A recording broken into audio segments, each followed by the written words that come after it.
In the age of ancients, the land was grey and barren. The ground was covered by great arched trees and ruled by everlasting dragons made of stone. Heat and cold, life and death, light and dark had yet to exist. Until one day, fire was born. A fire that harbored the soul of great lords and was harnessed by the first humans. The first became Nito, skeleton grave lord that governed death and disease.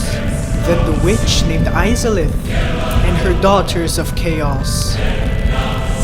Gwyn, the lord of sunlight, and his faithful army of silver knights came after.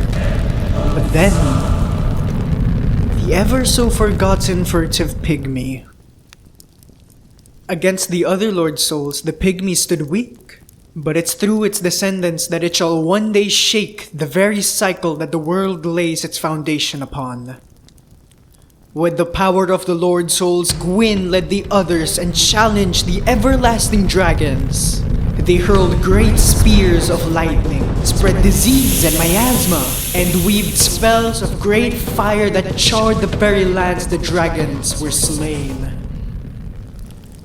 With the dragons' defeat, the world was thrusted into a new age, one that glowed with light and prosperity. Kingdoms of gold fit for the lords that ushered it. It was known as the Age of Fire. They called this great land Lordran, the realm of the lords.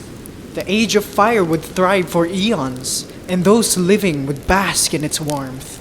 But with the birth of fire came the birth of cycles. The fire will fade. The furtive pygmy, once weak and fragile, would rise at the dwindling of the flame. Not of power, but through its kin, the human. Mortal and weak in the face of the lords, but one day, in the end of fire, will arise. For the furtive pygmy possessed what would be known as the Dark Soul, and it harbors every human in existence. The Age of Dark shall usurp the fire. And Gwyn feared this age, feared humanity. In a desperate attempt to stoke the flame, he sacrificed his own Lord Soul to link the fire. One would think his sacrifice was heroic, but Gwyn's act of defiance would thrust the world into a perpetual chaos, for his rebellion would do nothing but prolong the inevitable. Gwyn's sacrifice would inflict an undead curse upon all humans, stripping their own humanity from their very bodies.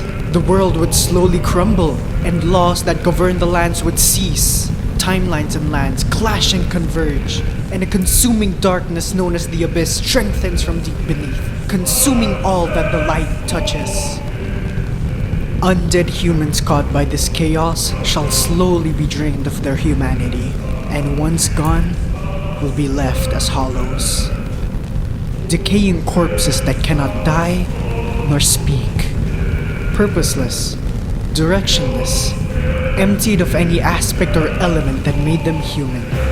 The only way to end this madness is to follow in the steps of Gwyn and gather enough souls to relink the first flame, ending the darkness that consumes all and the curse that plagues all of humanity.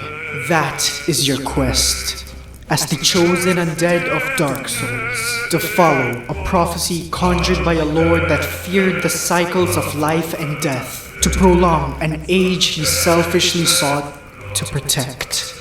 Dark Souls, as broken and disarray as the game tries to portray itself, tells the tale of something I find so beautiful and profound, because it allows the player, a worthless and forgotten undead, to feel strong in a world so vast and full of demons and powerful lords. But beyond that, the cycle of the ages teaches us that changes will always come.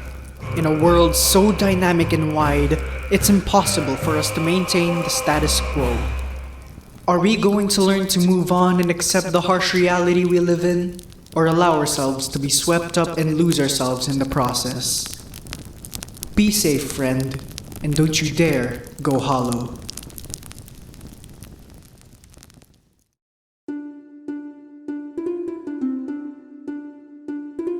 Thanks for tuning in to this episode of The Tales That Really Mattered. For more episodes and updates, follow us on Instagram, where we tell stories of video games that need to be heard, every Wednesday at 5 p.m.